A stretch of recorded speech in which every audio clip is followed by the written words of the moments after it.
Maraming artista sa Pilipinas ang sumikat at hinangaan ng publiko, pero hindi lahat ay nakaiwas sa kontrobersya. Sa video na ito, pag-uusapan natin ang ilang kilalang personalidad sa showbiz na nadakip o nasangkot sa isyu ng iligal na droga. Sino-sino kaya sila, at ano ang nangyari sa kanilang mga buhay matapos ang lahat ng ito?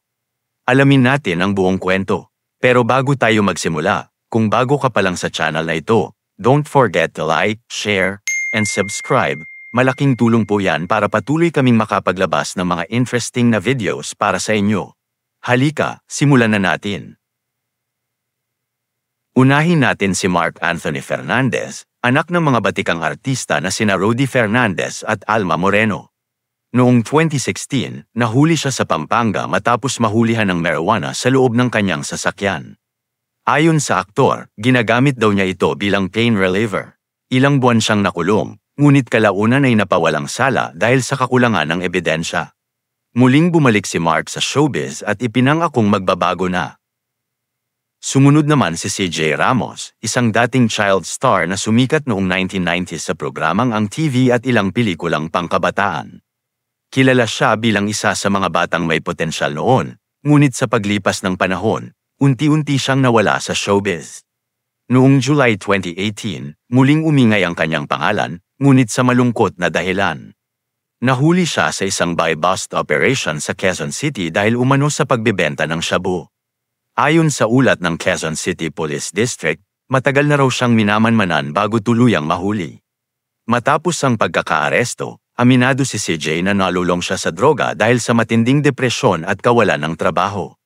Gayunman, matapos magpiyansa, nagpasya siyang magbagong buhay at muling pumasok sa showbiz. Sa tulong ni Coco Martin, nakuha siyang maging bahagi ng teleseryeng FPJs Ang Probinsyano, patunay na may ikalawang pagkakataon para sa mga handang magbago. Isa sa mga pinaka-nakakalungkot na kwento ay kay G. Romano, ang batang aktor na nakilala sa pelikulang Magnifico, isang role na nagbigay sa kanya ng Best Actor Award at respeto sa industriya. Ngunit matapos ang tagumpay, unti-unti siyang nawala sa showbiz. Noong 2015, ikinagulat ng lahat nang makita siyang palaboy sa Ninoy Aquino International Airport. Ayon sa mga nakakita, ilang araw na raw siyang pag-alagala roon, tila wala sa sarili. Lumabas sa mga ulat na nalulong siya sa droga, dahilan ng kanyang pagbagsak at pagkawala ng career. Dinala siya sa rehab, at sa tulong ng pamilya at ilang kaibigan sa industriya, unti-unti niyang binabawi ang kanyang buhay. Sa mga panayam, inamin niyang matagal siyang nalulong sa bisyo, ngunit ngayon ay mas pinipili niyang mamuhay ng tahimik at malayo sa tukso. Isa pang personalidad na nasangkot sa iligal na droga ay si Krista Miller, dating sexy star na nakilala sa mga pelikulang Bold at sa kanyang mga kontrobersyal na relasyon sa ilang kilalang personalidad. Noong 2016, nahuli si Krista sa isang buy-bust operation sa Quezon City. Ayon sa mga awtoridad, nasabat siya sa aktong bumibili ng shabu. Ilang taon bago ito, minsan na rin siyang nadawit sa drug-related case noong 2013. Matapos makulong, si Krista ay dumaan sa mahirap na yugto ng buhay, iniwan ng mga kaibigan. Nawalan ng career at halos mawala ng pag-asa. Pero kalaunan, nagbagong buhay siya. Sa mga panayam, madalas niyang sabihin na ang karanasang iyon ang nagturo sa kanya kung gaano kahalaga ang ikalawang pagkakataon. Ngayon naman ay sa veteranong aktor na si Julio Diaz, isa sa pinakamahusay na character actors ng kanyang panahon. Nakilala si Julio Diaz sa mga pelikulang aksyon noong dekada 80s at 90s. Marami ang humanga sa kanya dahil sa kanyang galing sa pag-arte at kakayahang gampanan ang mga kontrabida at dramatic roles. Ngunit sa kabila ng talento, matagal siyang nakipaglaban sa problema sa droga. Noong 2018, nadakip si Julio Diaz sa isang drug buy-bust operation sa Maykawayan, Bulacan. Ayon sa pulisya, nakuha sa kanya ang ilang sachet ng shabu. Hindi ito ang unang balitang nadawit siya sa droga, ilang taon na rin siyang lumalaban sa personal na addiction bago ang insidenteng ito.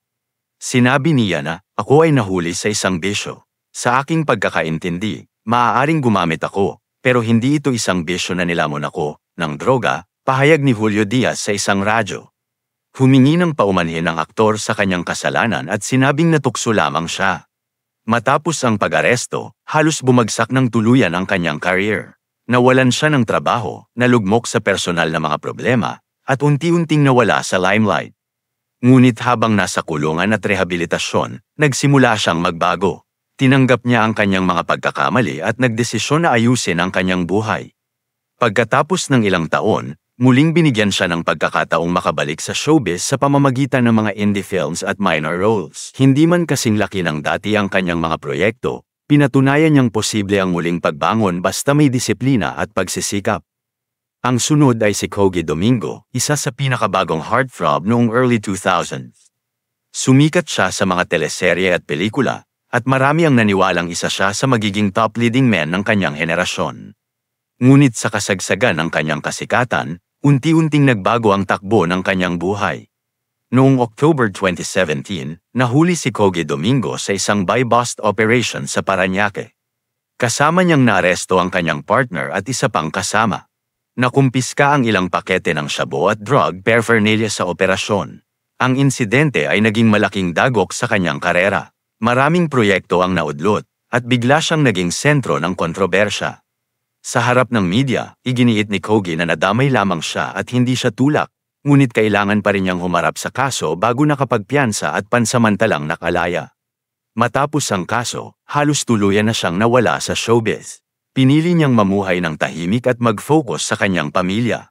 Ayon sa ilang kakilala, malaki ang nabago sa kanya, mas naging pribado, mas naging mapanuri sa mga taong pinapasok sa buhay niya, at mas pinahalagahan ang katahimikan kaysa sa buhay artista.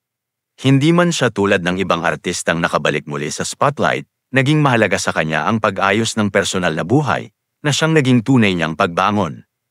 Isama natin ang isa sa nasangkot sa isang mabigat na kontrobersya si Karen Bordador, nang maaresto siya noong ika-26 ng Agosto kasama ang kanyang boyfriend sa isang buy-bust operation sa Pasig City. Sa kanilang kondo, nakuha ng mga awtoridad ang ecstasy, marijuana oil, drug paraphernalia, malaking halaga ng pera, at isang money counting machine na umabot umano sa 3 na milyong piso ang halaga. Ang salaysay ni Karen ay nagkataon lang na nasa kondo siya ng boyfriend niya nung nagka-raid. Pero giniit ng mga pulis na may direktang illegal na gamot na nasabat sa kanya kaya naisama siya sa kaso. Pagkalipas ng halos 5 taon, napawalang sala siya at napatunayang walang kinalaman sa illegal drug operation. Pagkalaya niya, nagbalik siya sa showbiz at mas nakilala muli matapos sumali sa Pinoy Big Brother, kung saan ibinahagi niya ang kanyang kwento ng pagbangon. Isa din sexy actress ang nasangkot na si Sabrina M. Noong September 26, 2016, sinalakay ng Quezon City Police ang bahay ni Sabrina sa barangay Pasong Tamo bilang bahagi ng isang buy-bust operation. Sa loob mismo ng bahay, nadatnan umano siya kasama ang 2 iba pa, at ayon sa ulat ng pulisya, nasabat ang ilang sachet ng shabu at drug paraphernalia.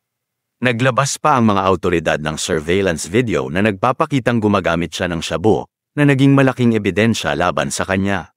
Matapos ang ilang buwan ng pagdinig, nahatulan si Sabrina dahil sa illegal possession at illegal na pagbenta ng shabu.